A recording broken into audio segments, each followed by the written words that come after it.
How to sign into my Lowe's account.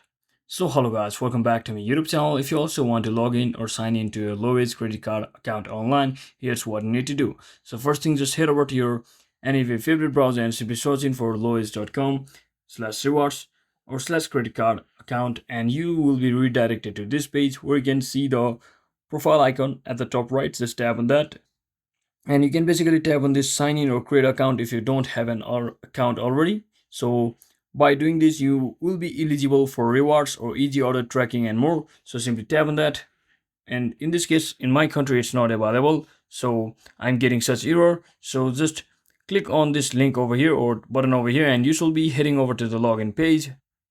And once you're inside your login page, you just have to provide your user ID as well as your password, and just make sure that all of the details that you have provided are correct.